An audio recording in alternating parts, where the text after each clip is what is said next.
On se retrouve maintenant pour continuer avec le chapitre 5. Dans la dernière vidéo, on a mis fin à notre chapitre 4. On a vu les dernières applications ou quelques dernières applications pour la dérivée. On a vu qu'on était capable d'aller optimiser des problèmes. Maintenant, on se lance dans une autre notion mathématique un peu plus complexe qui tourne quand même encore un peu autour de la dérivée. On va voir qu'on fait un peu l'inverse de la dérivée ici. Et on va faire on va introduire cette notion-là avec quelques exercices dans cette vidéo-ci. Donc on se lance dans le chapitre 5 avec la section 5.1 avec l'approximation à l'aide d'une somme. Je vous préviens, on se prépare quand même à construire un outil assez puissant, donc assez complexe. On s'en va vers l'intégrale, donc on va avoir un petit peu de notion, un petit peu plus d'abstraction à faire dans cette section-ci. Donc, pour commencer, qu'est-ce qu'on fait? Ben, on va commencer par définir qu'est-ce qu'on veut dire par approximation par une somme, et ensuite de ça, on se lance dans un exercice pour voir tout de suite là, quelle est la puissance de cette approximation-là. Donc, on se dit qu'en mathématiques, ça peut arriver là, que les valeurs qu'on essaie d'avoir sont un petit peu plus difficiles à obtenir que ce qu'on pense. On l'a vu là, dans la dernière section, dans le dernier chapitre, on a fait des approximations, par exemple, de la variation en Y, on avait des différentiels qui nous permettaient d'aller chercher ça. Et ici, on va se dire que ça arrive assez souvent en fait qu'on approxime parce qu'on n'est pas capable de trouver la vraie valeur. C'est des choses qui sont plus difficiles que ce qu'on pensait. Donc on a besoin d'aller chercher des approximations. L'une de ces approximations-là les plus célèbres ou les plus connues ou les plus répandues, c'est l'approximation par une somme. Qu'est-ce qu'on veut dire par là? Ben, ce qu'on veut dire par là, c'est qu'on va prendre une sommation, on va aller chercher des additions de toutes sortes de plus petites parties qui vont nous permettre d'aller, en additionnant au complet, construire quelque chose qui est très proche de la réalité et on va pouvoir obtenir un résultat qui se ressemble.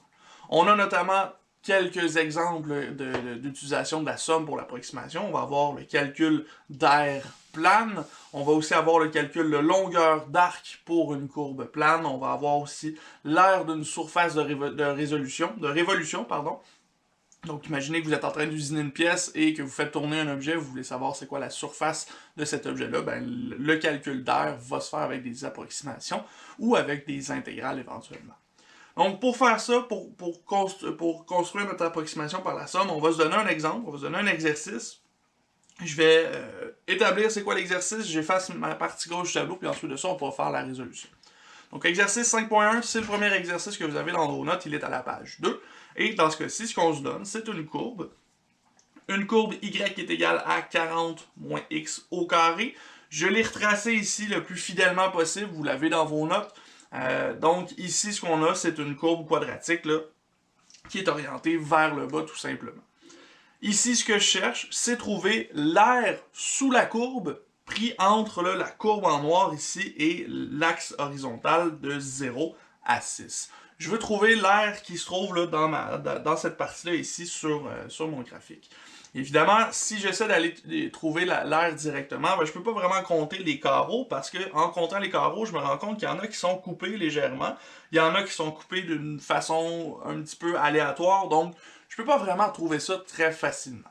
Ce que je vais faire, c'est plutôt essayer de construire une méthode pour aller trouver cette aire-là à partir de sommations. On va construire ici quelques rectangles qui vont approximer des parties d'aire et on va aller calculer à partir de ces rectangles-là qu'est-ce que ça nous donne. La première chose qu'on va faire, ça va être de diviser un petit peu notre zone ici, d'aller chercher des plus petites zones qui vont être plus faciles à traiter. Donc on va subdiviser ou tout simplement diviser notre zone et on va la diviser en structures qu'on est capable d'évaluer facilement. Ici, on a une courbe, c'est bizarre un peu, là, il y a des bouts où c'est pas tout à fait droit, donc évidemment c'est plus difficile à travailler. Par contre, si on avait des rectangles ici, ben, ce serait quelque chose de plus facile à étudier. Donc nous, on va diviser notre zone en rectangles.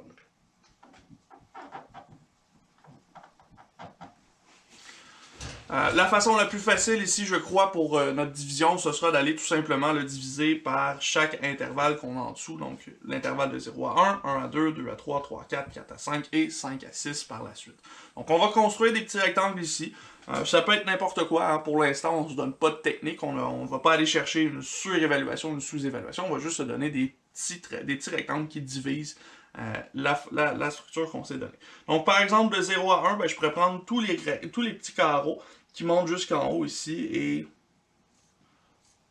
estimer ensuite là, à peu près où est-ce que je vais arriver sur la droite ou la courbe qui m'intéresse. Ensuite, de 1 à 2, ben, je préfère la même chose, je vais passer là, à peu près dans le milieu du carreau. Je vous le dis, là, on n'est pas encore en train de faire une méthode très rigoureuse, on est en train de définir là, une petite façon simple d'aller chercher ces informations-là. Ensuite de ça, on va aller chercher ici. Et je fais la même chose là, pour les 3 autres qui me restent. Donc, on va aller environ ici. On va aller ici. Et on va aller ouais, ici. Donc là, en ce moment, j'ai divisé ma structure en plus petits rectangles. Et remarquez que là, ce que j'ai fait en réalité, c'est que j'ai pris le milieu de mon intervalle, entre 0 et 1 par exemple, et je suis allé le coller sur la droite qui est ici. Le milieu entre 1 et 2, je suis allé le coller sur ma courbe toujours. Le milieu entre 2 et 3, sur ma courbe. Le milieu entre 3 et 4, sur ma courbe. Entre 4 et 5, sur ma courbe. Et entre 5 et 6, sur ma courbe. Donc, je suis allé trouver à quelle hauteur est-ce que cette valeur-là allait, et j'ai fait essentiellement là, un genre d'histogramme là, pour ceux qui ont fait des statistiques.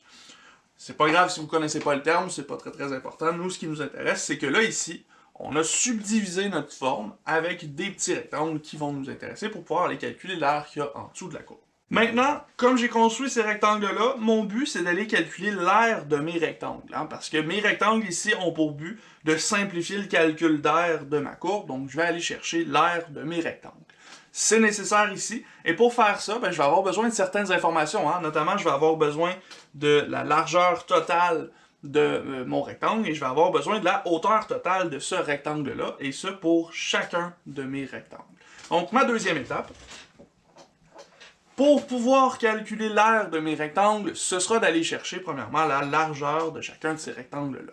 Donc là, ici, j'avais un intervalle de 0 à 6 et j'ai divisé en 1, 2, 3, 4, 5, 6 rectangles. Donc, je vais aller chercher 6 divisé par 6 pour trouver la largeur. Bon, ici, la largeur, elle était évidente. Hein? On a choisi spécifiquement d'aller chercher des intervalles de longueur 1 pour que ce soit plus facile. Donc ici, on va chercher la largeur des rectangles en faisant la longueur totale de mon intervalle, donc de 0 à 6, 6 moins 0, divisé par le nombre de rectangles qu'on a ici, donc divisé par 6. Et ça ici, c'est égal à 6 sur 6, qui vaut 1. Et ce 1-là, qu'est-ce qu'on va dire? Ben, on va dire que c'est la variation qu'on applique à chaque nouveau rectangle. Donc ici, au début, j'ai appliqué une variation de 1, donc j'ai grossi mon rectangle d'une largeur de 1. Ensuite de ça, j'ai encore augmenté d'une largeur de 1, augmenté d'une largeur de 1, etc. ici, jusqu'à ce que j'obtienne la fin de mon intervalle. Donc ça ici, on va appeler ça delta x. Ça veut dire que pour les rectangles 1, 2, 3, 4, 5 et 6, delta x1 est égal à delta x2 qui est égal à delta x3, etc. comme ça, jusqu'à delta x6 qui est égal à 1. Donc, chaque delta x quelque chose représente la largeur d'un de mes rectangles. Ici, mes rectangles sont tous construits de la même façon, donc ils sont tous la même largeur, et c'est quelque chose qui nous intéresse pour pouvoir faire ces calculs-ci. Ensuite de ça, une fois que j'ai trouvé la largeur de mon rectangle, j'aurai besoin de la hauteur. Et là, la hauteur, elle correspond à quoi? Ben, elle correspond au moment où je vais toucher la fonction y égale 40 moins x carré. Hein? Ici, ce rectangle-là, sa hauteur correspond exactement au point où on touche la courbe y égale 40 moins x carré. Pardon. Donc, cette hauteur-là, pour la trouver, je peux la calculer à partir de ma droite, mais ça me prend une valeur de x. Donc, la valeur de x que je vais choisir ici, je vous l'ai dit, c'est que j'ai pris les points qui étaient exactement dans le milieu à chacun de mes intervalles. Donc, on va trouver en 3 les points milieux.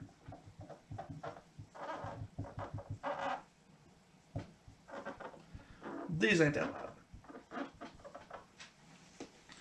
À ce moment-ci, ben, les points milieux, ce sont tout simplement le milieu de chacun de mes points sur l'axe horizontal. On va appeler ces points-là x1 jusqu'à x6. Donc, x1, ce sera 0,5. x2, ce sera 1,5. x3, ce sera 2,5. x4, ce sera 3,5. x5, 4,5 et x6, 5,5. Là, je vous rappelle que je vais chercher ces points milieux-là dans le but d'aller chercher quelle est la hauteur de mon rectangle. Donc, avec ça ici, avec ces points-là, je vais pouvoir savoir quelle est la valeur de la fonction exactement au point qui est ici, parce que ce point-là correspond à 0,5, celui-là à 1,5, celui-là à 2,5, etc., jusqu'à 5,5 pour le dernier. Donc, quatrième étape ici, mon but, c'est d'aller chercher la hauteur de mes rectangles. Donc, je vais trouver la hauteur des rectangles.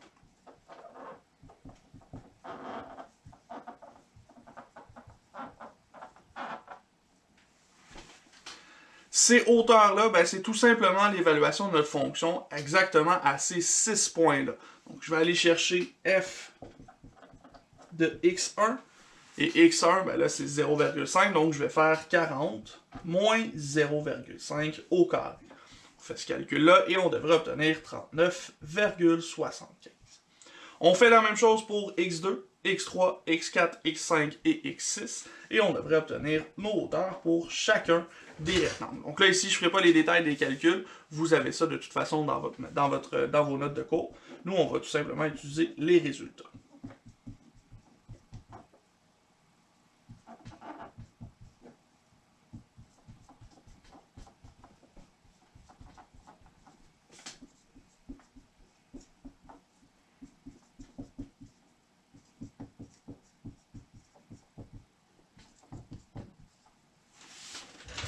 Et voilà, j'ai la hauteur de chacun de mes rectangles.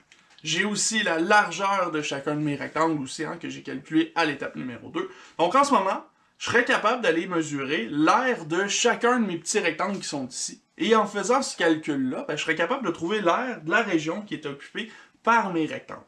Cette région-là, on voit qu'elle couvre à peu près là, la zone complète de notre courbe, donc on aurait une approximation de l'aire totale de notre courbe à partir de ces rectangles-là.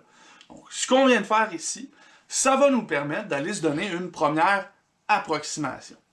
Et comment est-ce qu'on va faire ça? Ben, on va faire ça en additionnant, en faisant une somme sur l'aire de chacun de nos rectangles qui sont tracés ici.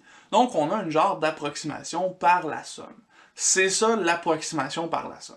Donc, je nous donne une petite remarque, on poursuit la démarche ici, puis ensuite de ça, on pourra se donner une façon un petit peu plus formelle là, de résoudre ce genre de problème. Donc avec ce qu'on vient de dire, on peut faire la remarque suivante. On peut aller chercher l'aire de n'importe quel de nos cas, là, de nos rectangles qui sont ici. Donc le kème petit rectangle qu'on va aller chercher, son aire va être donné par sa largeur fois sa hauteur. Et ce qu'on a déterminé, c'est que la hauteur était déterminée par f du point qu'on est allé chercher, donc f de notre kème x, multiplié par la largeur de notre kème x, donc delta xk. En particulier ici, delta xk, c'est toujours égal à 1, mais dans certains cas, ça ne le sera pas. Donc il va falloir changer un petit peu notre situation ici. Une fois qu'on a ça, on peut faire ce calcul-là pour tous les cas. Donc, tous les cas, ici, on en a 1 jusqu'à 6. Si on avait 8 rectangles, on ferait 1 jusqu'à 8. Si on en avait 24, on en ferait 1 jusqu'à 24. Maintenant, avec cette information-là, je peux calculer la somme totale de la zone qui est occupée par mes rectangles. Ce que j'ai à faire, c'est d'additionner chacun des résultats que je vais avoir pour mes rectangles. Et à ce moment-là, ben, je vais avoir f de x1 fois delta x1 plus etc. jusqu'à f de xn fois delta xn.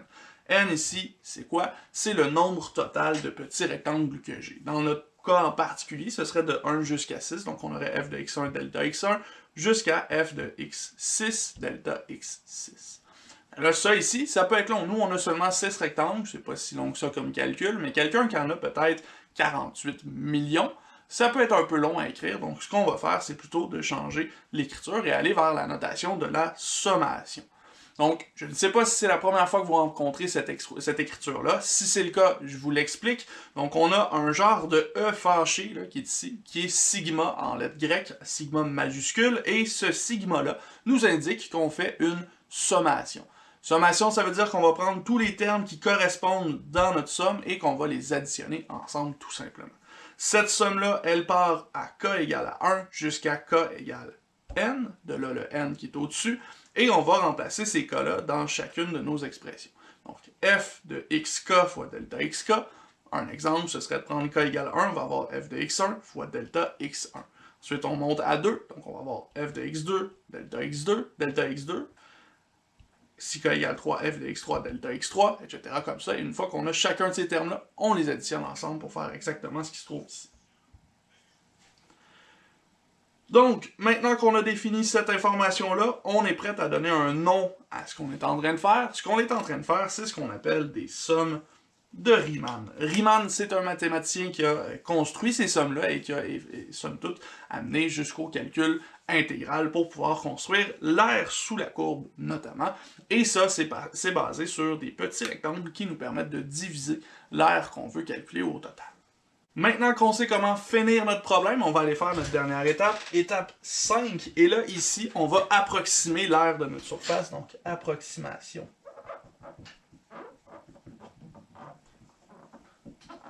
de l'aire. Cette approximation-là, on a dit qu'on allait la faire avec notre somme de Riemann, ce qu'on vient de définir. Donc, la somme pour k égale 1 jusqu'à, on a 6 rectangles, donc on va aller jusqu'à 6. F de xk fois delta xk. Si cette somme-là, on va la faire en faisant f de x1 fois delta x1 plus f de x2 fois delta x2 plus etc. comme ça jusqu'à f de x6 fois delta x6. Les f, c'est ce qu'on a calculé à l'étape numéro 4. Les delta x1, c'est ce qu'on a calculé à l'étape numéro 2. Donc, on a tout ce qu'il nous faut pour aller chercher ces informations-là. Ici, je remplace par les valeurs que ça vaut. F de x1, on a dit la valeur qui était ici, que c'était 39,75 fois delta x1 qui est 1. On a dit que c'est la largeur. Donc, ensuite, on a 37,75 fois 1, etc.